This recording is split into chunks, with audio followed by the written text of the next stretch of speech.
Hujan deras pada Kamis sore 6 Oktober mengakibatkan banjir di Jalan TB Simatupang, Jakarta Selatan.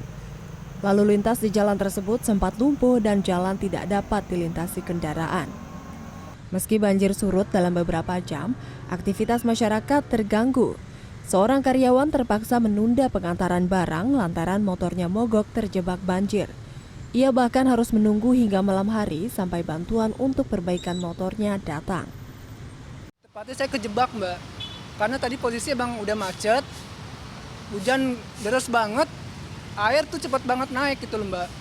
Jadi saya posisi tengah-tengah udah nggak bisa bergerak, ya udah akhirnya kejebak banjir tengah-tengah. Salah satu upaya penanganan banjir yang dilakukan Pemprov DKI Jakarta melalui Dinas Sumber Daya Air adalah program 942. Yang dimaksud adalah pembangunan 9 polder, 4 waduk, dan peningkatan kapasitas 2 sungai. Pembangunan ini bertujuan untuk mengendalikan dan mengelola air yang berlimpah saat hujan ekstrim.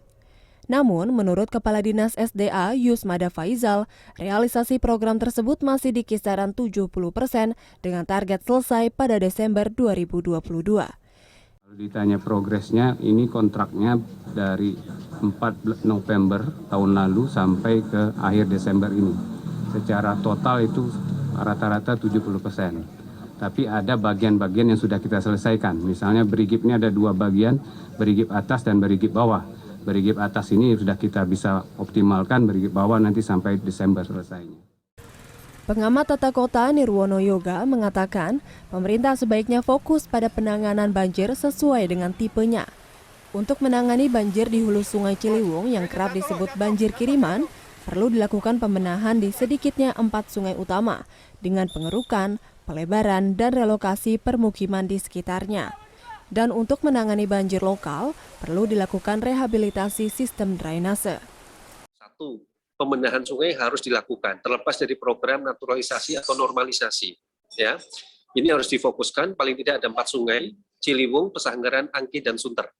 Kedua, kalau kita amati juga tadi, rehabilitasi saluran air, ini mutlak dilakukan, terutama daerah-daerah yang jauh dari sungai, tapi berada dekat-dekat daerah cekungan misalnya, ya, seperti Green Garden, kemudian jalan-jalan utama seperti Jalan Fatmawati, misalnya Jalan Yosudarso, misalnya ya, itu saluran airnya harus benar-benar direhabilitasi, dimensinya diperbesar, kemudian harus terhubung ya.